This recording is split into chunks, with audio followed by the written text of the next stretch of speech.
മാന്യപ്രേക്ഷകർക്ക് നമസ്കാരം. CPM-ന്റെ സംസ്ഥാന സമ്മേളനം പൂർത്തിയായിരിക്കുന്നു. നമ്മുടെ മാധ്യമങ്ങളിലൊക്കെ ഇതുമായി ബന്ധപ്പെട്ട് ഒരുപാട് ചർച്ചകൾ കാണാൻ സാധിക്കുന്നുണ്ട്. പ്രധാനമായിട്ടും നമ്മുടെ മാധ്യമങ്ങളിലൊക്കെ കാണുന്ന ചർച്ച എന്ന് പറയുന്നത് പിണറായി വിജയനെ വീണ്ടും ക്യാപ്റ്റനാക്കി, ഏകാധിപതിയാക്കി, അത്തരത്തിലൊക്കെയാണ് ഒരുപാട് ചർച്ചകളൊക്കെ കാണാൻ സാധിക്കുന്നത്. യഥാർത്ഥത്തിൽ നിങ്ങളൊക്കെ തന്നെ ഒന്ന് ചിന്തിച്ചു നോക്കൂ. CPM-നെ സംബന്ധിച്ച് അവർ ഒരു മൂന്നാം ഭരണത്തിന് വേണ്ടിയാണ് ഒരു മത്സരത്തിന് അവർ ഇറങ്ങാൻ പോകുന്നത്. അവരെ സംബന്ധിച്ച് പിണറായി വിജയനോളം തലയെടുപ്പുള്ള മറ്റൊരു നേതാവും CPM-ൽ ഇല്ല എന്നുള്ളതൊരു യാഥാർത്ഥ്യമാണ്. പിണറായി വിജയന് പകരം വെക്കാൻ മറ്റൊരു നേതാവ് CPM-ൽ ഇല്ല എന്നുള്ളതൊക്കെ ഒരു യാഥാർത്ഥ്യമാണ്. അപ്പൊ നമ്മൾ അതിനെക്കുറിച്ച് എന്തെങ്കിലും ചർച്ച ചെയ്തിട്ടൊന്നും ഒരു കാര്യവുമില്ല.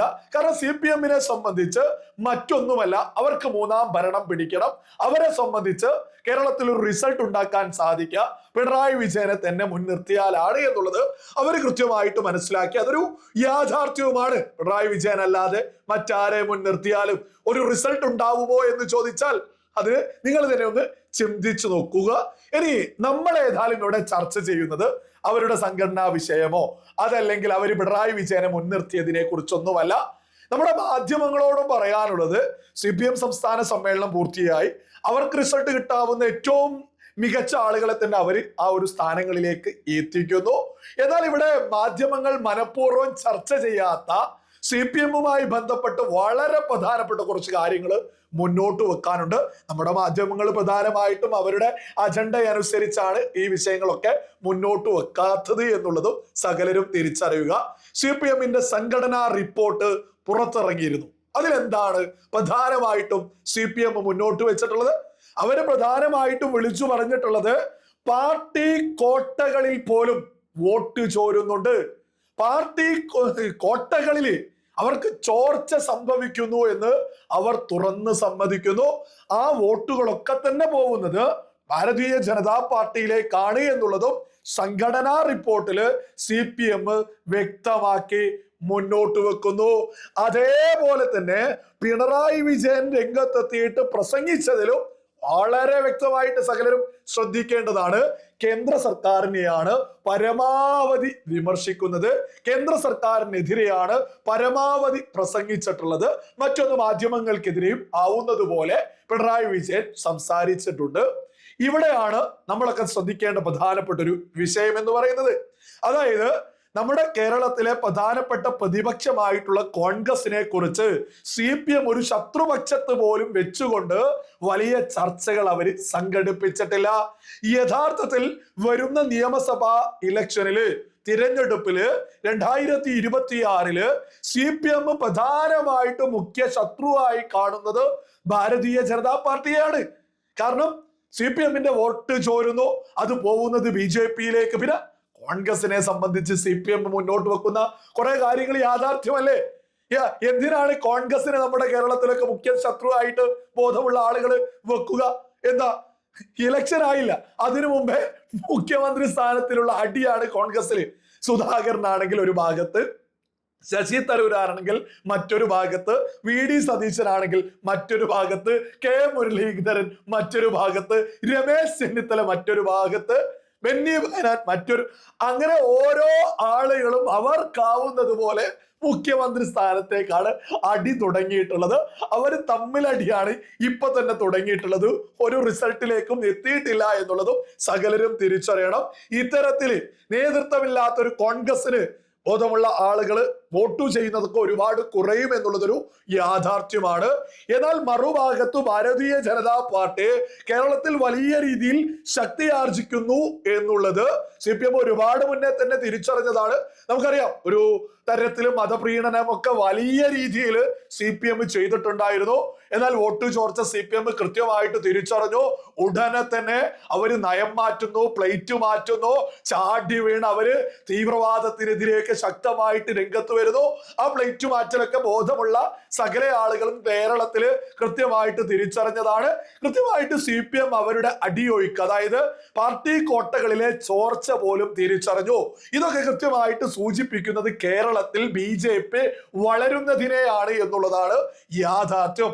ഈ വിഷയത്തെ കുറിച്ച് നമ്മുടെ കേരളത്തിലെ മാധ്യമങ്ങൾ ചർച്ച ചെയ്യാൻ പോലും രംഗത്ത് വരുന്നില്ല. അതേപോലെ തന്നെ CPM-ന്റെ സംസ്ഥാന സമ്മേളനത്തില് നിരന്തരം ഉയർന്ന മറ്റൊരു വിഷയമാണ് ഞങ്ങളാണ് BJP എതിർക്കുന്നത്, ഞങ്ങളാണ് BJP-ക്ക് എതിര്. അത്തരത്തിലാണ് അല്ല, BJP-ക്ക് എതിര് ഞങ്ങളാണ്, ഞങ്ങൾ അവരെ ഈ ഒരു പരാജയപ്പെടുത്തും, ഞങ്ങളാണ് അവർക്ക് അതായത് എതിര് നിൽക്കുന്നത്. ഇത്തരം വാദങ്ങൾ കോൺഗ്രസും CPM-ഉം ഇങ്ങനെ നിരന്തരം നമ്മുടെ കേരളത്തിൽ വിളിച്ചു പറയാറുണ്ട്. അല്ല, സാധാരണക്കാർക്ക് ഇതിനെ കൊണ്ട് എന്തെങ്കിലും ഒരു ഗുണമുണ്ടോ?